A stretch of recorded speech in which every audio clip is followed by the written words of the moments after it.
Hello, gladiators, and welcome back to another episode of the Life and Suffering of Sir Brian. Recently, we just got Thomas Garrow in hiding in prison. That way, there's no way for Dorius Otten to go after him for another duel, which would surely result in Thomas Garrow's final death. Let's see what happens next. Actually, let's take a look at our personality and traits. It's been a while since I've looked at them. So we're received in elite circles, a seasoned warrior. Scheming is just a little bit above normal. We're low on willpower. Alright. Let's get into this, Brante. Actually, let's go ahead and... How's our family doing? We've got moderate means and modest position. Okay. There's a few disagreements in the family, but nothing that's seemingly shattering the family so far. Does it tell us... Okay, so we're in great standing with Thomas, our best friend, of course. In relatively good standing with Sophia. Augustin Born, we might want to work on our stuff with him. Gian is not really great to us. Who are some of you people? I feel like I haven't seen many of you guys at all.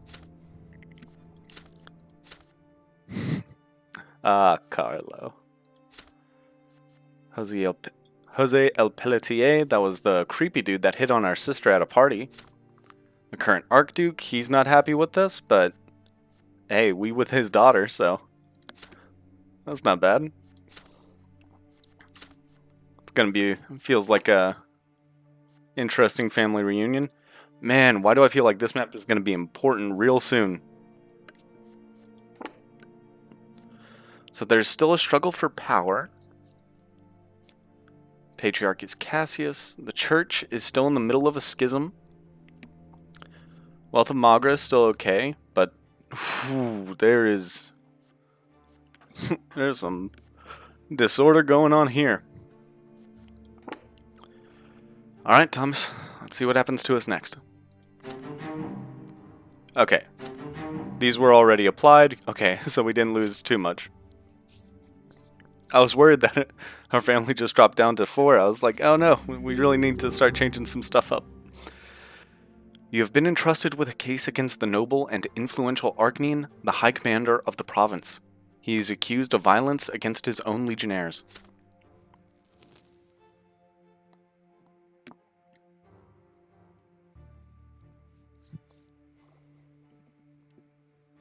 Just to give some context on why Sir Brante does this, I leave it open for long periods of time without touching it. So computer just kind of goes like, ah, this doesn't need as much RAM. And then I think that's just it allocating it back. A holy day is coming. A day when the entire Empire thanks the twins for the Silver Tree, the sign they left behind as a reminder of their eternal presence in this world. This momentous occasion is especially important for Anazot, but the clergy cannot agree on how to best celebrate it. Father Leonard has called for all worshippers of the twins to approach the Temple of the Silver Tree and kneel before the sacred relic, but the old clergy balks at the idea of Leonard and the new believers leading the ritual. The day has come. An immense crowd is moving in a procession toward the temple near the Silver Tree, where Father Leonard awaits, but an inquisitor by the name of Gian stands in their way. She strikes a defiant pose. Confronted by a member of the Holy Order of the Inquisition, the procession reluctantly stops. People, turn back. Those who attended Leonard's rite will succumb to the new faith. Those who reject the lots will defy their true divine design. You're about to bring the wrath of the gods down upon us all. Open your eyes. Go back to your homes and pray to the twins. The procession wants to move, but the people are confused, until Father Leonard himself walks out of the temple to meet Gian face to face. People of Anazot, no one has the right to deny you the sacred ritual of worshipping at the tree, not even the Inquisition. Is such a denial not more likely to provoke the wrath of the twins? And the final bit of my lights just fell, so I'm gonna have to restring those. The Inquisition must know what the new faith does not seek to challenge or defy the twins. We are merely trying to correct the mistakes of those who came before us. We do not anger the twins. We merely vex those who refuse to accept the dawn of a new age. Jan finds herself between a rock and a hard place. Seeing that she has no other choice, she lets the procession pass. The New Faith's members have swelled of late. It cannot be stopped now.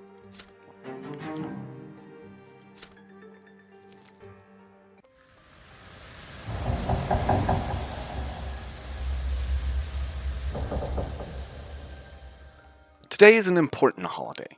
The entire empire is celebrating the festival of the Silver Tree, which commemorates the parting gift of the twin gods, the divine sapling they planted in our mortal world, in the middle of Amazon. The families of the city spend the day in peace and quiet, contemplating the divine roots that joined together all people, their bloodlines, and the entire empire. Mother always oversees this holiday. The day before the festival, she seemed to have shaken off her usual apathy and engaged in the preparations with excitement. It was as though her illness has loosened its grip. Mother gathers the entire family for the holiday meal. Father is in high spirits today, sharing jokes with you and Nathan. Stefan is trying to suppress an atypical agitation. Gloria is the last to join you at the table. She is wearing new breeches with high stockings and a yellow vest. Gloria, you're wearing men's clothes again. No, Mother, I'm wearing clothes women are forbidden to wear. Father gives Gloria a stern look. Stefan rolls his eyes but says nothing. Suddenly Nathan speaks up. A few days ago in the market, I saw a grocer dressed as Overseer Gaius Tempest. He had a huge carrot for a scepter. He got a sound drubbing, of course, but until then it was quite a hoot. Everybody laughs at the ridiculous story, relieved. Even Gloria has a smile on her face when she sits down. The feast commences. Your home finally feels warm for a moment. It wasn't so long ago the four of you could never reach up to this table. The first word you said, Gloria, was gimme. Nathan used to cling to my skirt all the time, almost tearing it. And you, Roman, you couldn't talk at all yet, but your piercing stare was so expressive. It felt as if you were talking to me. Mother looks at Stefan and suddenly grows quiet. When I met Stefan, he was already 3 years old. He was so serious and a smooth talker to boot. I remember that he had a music teacher, but he was too shy to play in front of me, so I used to listen from the next room. Stefan's face twitches. Your elder brother rises and moves to the old harpsichord. His fingers fly gracefully over the keys. A melody fills the house, melancholy and sweet. The last note lingers in the air. Then silence falls. The family is awestruck. Words fail you all. Who wrote that? A nobleman from the capital, between drinking a glass of wine and beating a servant? Your sister's cutting remark puts an end to the warm, cozy atmosphere. Stefan calmly turns to face her. No, it was I who composed this piece of music. It's called Mother. Mother rises to her feet. She would have needed help to do this just recently, but now she treads unassisted towards Stefan and draws him close. Stefan puts his arm around his stepmother's waist, then detaches himself awkwardly. May the twin gods bless you, Lydia. Gloria considers this scene with thinly veiled fury in her eyes. Of course, Highbone Norbles. Huh. That was a weird slip of the tongue. Of course, highborn nobles like Stefan are made for the arts. They're the only ones lucky enough to have a soul and experience inspiration, unlike us, the lowborn. We aren't supposed to feel anything but suffering, let alone express it in poetry. Everyone notices that Gloria is clutching pages filled with writing. Her poems. Your sister casts a mournful glance at the family, and her eyes rest on you. No, come on. Oh, I wasn't good enough to Mom.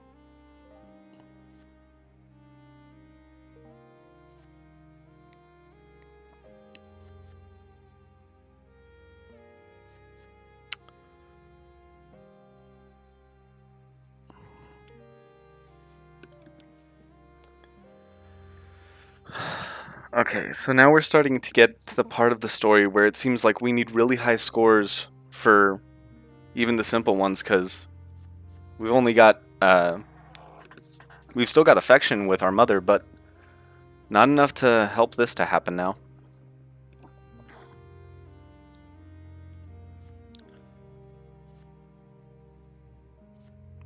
Versification? I guess that's poem writing.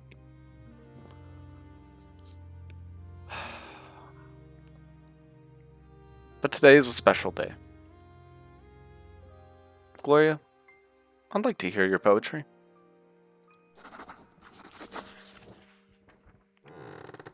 You rise from your seat and speak. In your speech, you wholeheartedly support your sister. Gloria had the misfortune to be born a commoner, but she is still entitled to express her feelings. Why is Stefan the only one who has the right to delight Mother with his creations? Every member of our family should be equal. But what about her lot, son? Gloria is permitting herself to practice a noble activity, thus breaching the divine order. You softly explain to Mother that times have changed. Nowadays, art isn't just a pleasure for the nobles, it's also a trade plied by many commoners. More and more low-born tradespeople are taking up the pen and ink rather than the hammer.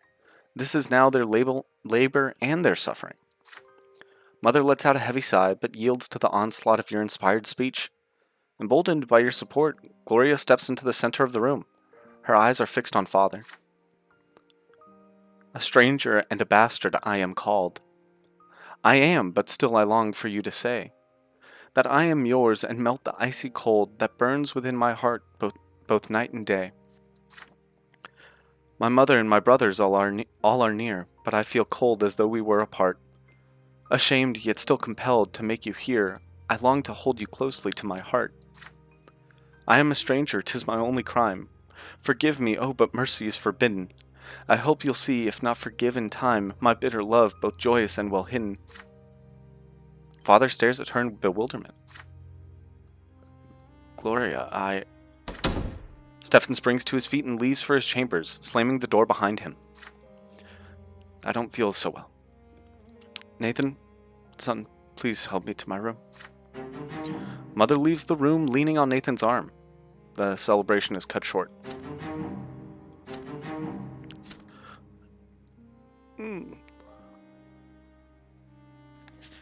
Things are getting bad. Alright, Octavia Melondas is our patron, so we have to go through with this. Octavia and you do not see each other very often. Sometimes as the days wear on, you forget about your unusual liaison. But then the Archduke's daughter bursts into your life and you abandon yourself to passion until she disappears again. Today, Octavia is waiting for you at her summer home in the city. It is a cozy little villa, well concealed from prying eyes by a high fence. Beyond the fence is a glorious garden. You've never seen one so beautiful in Magra. Octavia meets you on the veranda. She's wearing a light white frock that leaves her shoulders exposed. Her black hair cascades down her back. You bow to Lady Melanidas. She grins and draws you toward her so that you sit down by her side. The sun is melting beyond the horizon. Octavia commands her servants to leave you alone. Tonight she is strangely pensive, barely touching her food and drink. You cautiously inquire if anything is amiss. Listen to me, Roman. I'm at a crossroads. My father, the Archduke, is planning to send me out of Magra for a while. Apparently, in his opinion, my escapades are bound to cause trouble for our family. Octavia stands up, towering above you, her eyes burning with a menacing flame. I am a daughter of the great family of Melanidas, an Archnean born at the peak of the world. All shall tremble before me. Isn't that so, Roman Brante? But before you can reply, Octavia abruptly lowers her head, downhearted. I'm not free. Just like you, my dear human Brante. I have a duty to my family, to my blood tide, to the Emperor, to the Empire. My whole life, all I've ever done is fulfill obligations created by others. I have no aspirations. Everything is preordained, what the world is like, how I ought to live. What my father doesn't decide for me, those two up on the peak of the shining pillar already have. I'm looking for a way out of this cage. It must exist. I study history, but all I find are tidbits of lost knowledge. But I believe that I'm not the first to try to escape the chains of this world. What am I to do, Roman? You yearn to break free of the fetters of fate just as I do. You escaped the commoner's lot and joined the higher estate. But your new lot is just as much of a prison, isn't it? Could it really be that none of us will ever be free? Octavia looks into your eyes dolefully. You have never seen her so helpless before.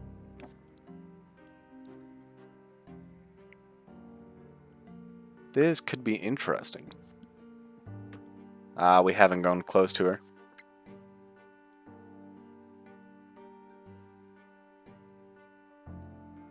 That could be real useful.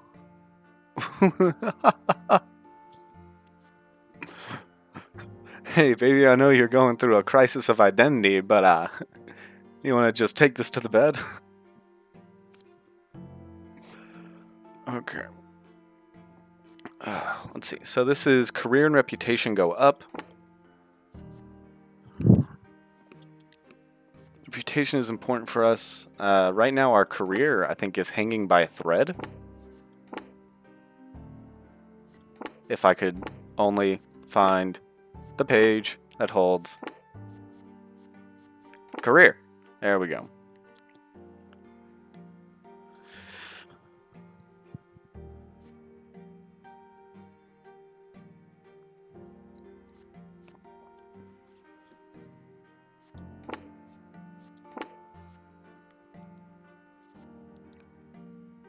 Okay, so do we try and get career back from the brink?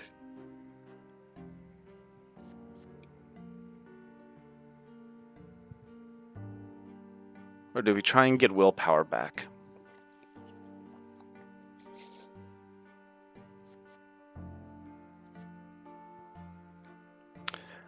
I think for now, it would be...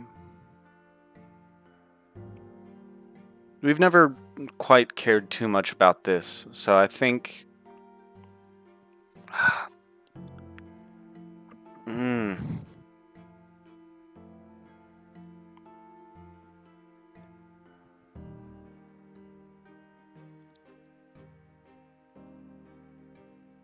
Oh, this is a difficult choice, because I want willpower back, because we've lost quite a bit of ground on it. But I also kind of need to bring my career back from the brink.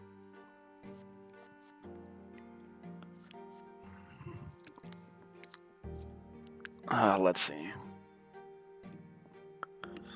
I think right now the most limiting factor in terms of what we can do is our career going forward,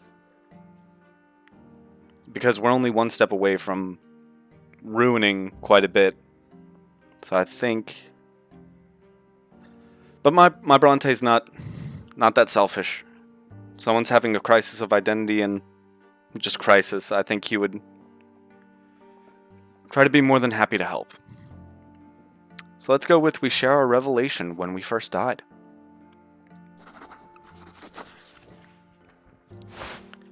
You put your hand on Octavia's shoulder and gesture to the blazing line of the shining pillar in the sky. Flashes of your childhood experience come back to you. What you felt then was the truth. It came to you from the heavens and poured straight into your soul. It needs neither proof nor prayer. And you share your truth with your beloved. Beloved? That's a little far.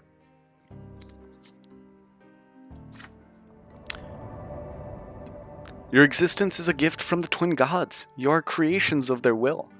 Yes, all people who live in this world lack freedom, if only because they were put into existence by the will of another. But that is also the most beautiful thing that could possibly exist. You are a part of the gods' design, so no one is ever lonely, lost, or empty. Yes, you comply with that design, but the design is a pure embodiment of the gods' love for you. You have experienced it. You know it, because it is so. Octavia sneers and moves away from you. The way you describe it, the love of theirs is nothing but a violation, and we're supposed to not just submit, but rejoice? You protest that it is only a violation only if you fight it, if you struggle. But why struggle? The twin gods use their design to let you into their world, to allow you to live in it, to think, feel, and understand. This in itself is a blessing. Any other would have berries of its own, so why not accept these? Octavia looks at the shining pillar thoughtfully. There's something to what you say. But you experienced this revelation firsthand, and I didn't. and to me it all appears to be submission, as though if I were a puny commoner at the feet of my master. Must I, Octavia Melanidas, submit and endure? No, I'll find another way. Anyway, that's enough theology for today. Put your arms around me, Roman. I want to savor what I have now.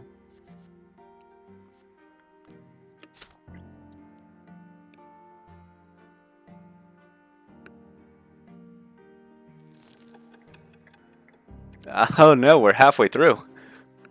This is getting scary. News from the capital quickly reaches every corner of the empire. Gerion and Flavius, the heirs to the throne, have left the emperor's palace for the province of Monia, which is ruled by Great Chancellor Agerius Monrogue. The Great Chancellor has accused the emperor's court of harboring malefactors conspiring against the imperial heirs. This is why he has offered them shelter and safety in his own impregnable citadel. The common people are particularly worried by the news. They take it as a sign that the Chancellor is seeking to solidify his power by holding the heirs hostage. If this continues, Monroe could coerce the Empire into revoking the imperial law, thus depriving the common estate of any and all rights. All hope for reform in the Empire has vanished. From farmer to rich industrialist, the commoners are growing desperate. In your province, the authorities are trying their best to put the people at ease. The magistrate of Anazat makes a speech from his balcony to the excited crowd below. Trust in your emperor, good people. The imperial heirs are the future of the great Tempest dynasty. The emperor has made the wise decision to send them far away from the scheming court. Great Chancellor Monrogue will take good care of them and keep them safe. All glory to the empire! All glory to the Tempests! Ooh. Ooh, no. Come on, we were affluent. We had affluenza.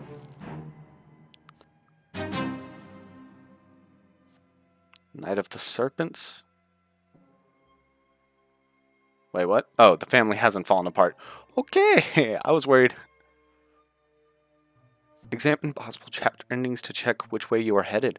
To achieve the goal that you've chosen, you'll have to meet all of its conditions at the end of the chapter.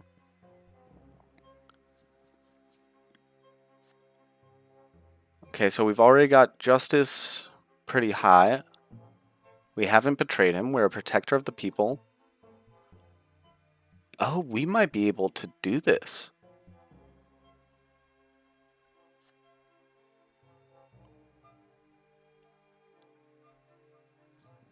You force Commander Otten to face the noble court of honor for his misdeeds. Knight of the Serpents. I don't think we're going to be able to get this one, because our career is just so very low.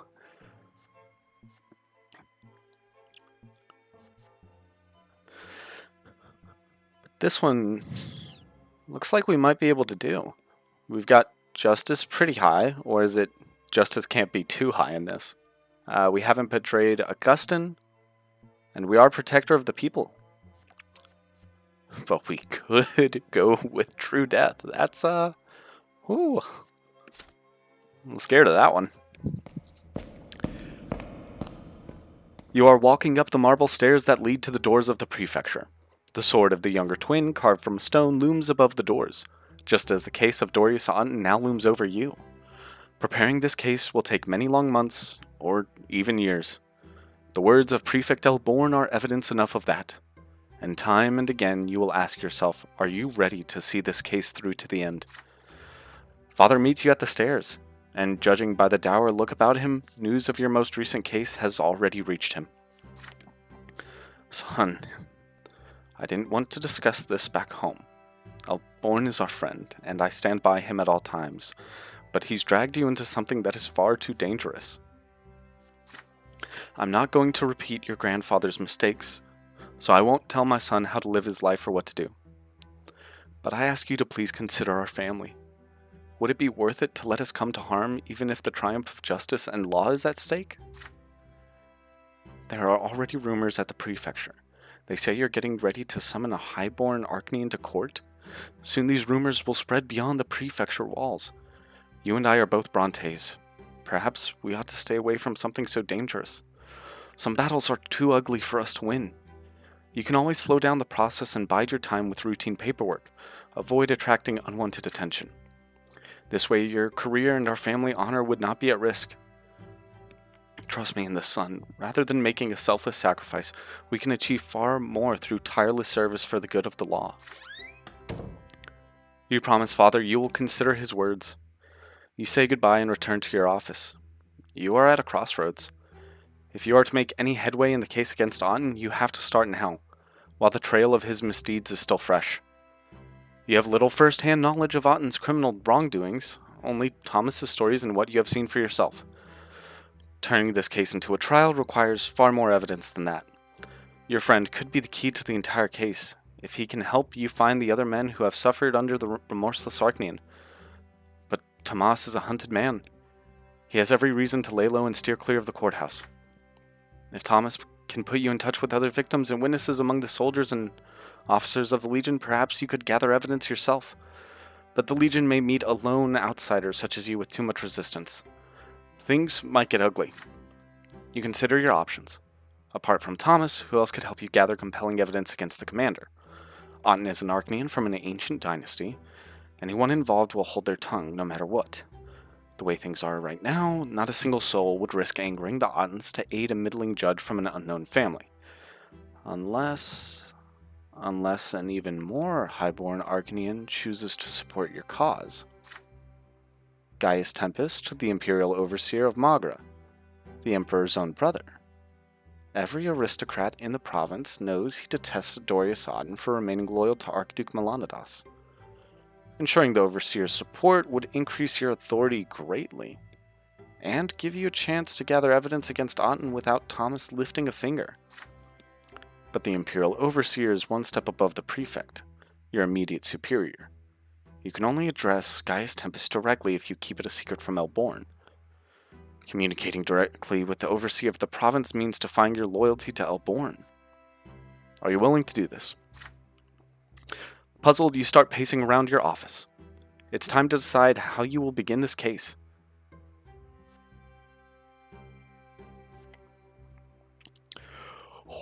What?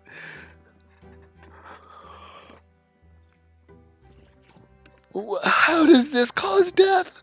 How does this cause a death?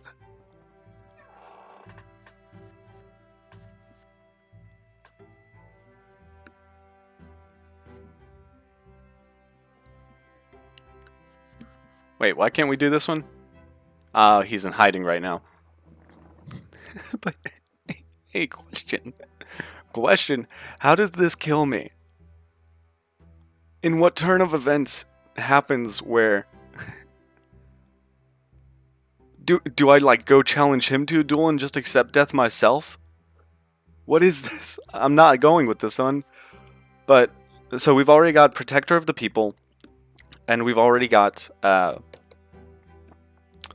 enough justice throughout, so I think we'll be able to convict Otten otherwise.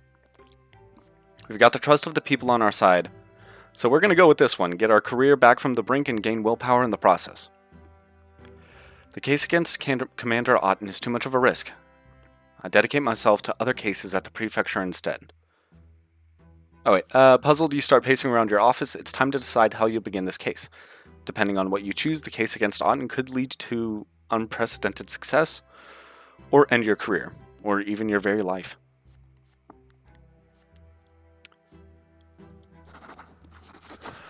For now, we'll take a moment for our career. And I think that's where we're going to end today's episode. Thank you all so much for watching. Go ahead, like, comment, subscribe, hit the notification bell, all the call to action stuff YouTube is YouTube and YouTubers are known for. Once again, thank you all so much for watching, and have a good night.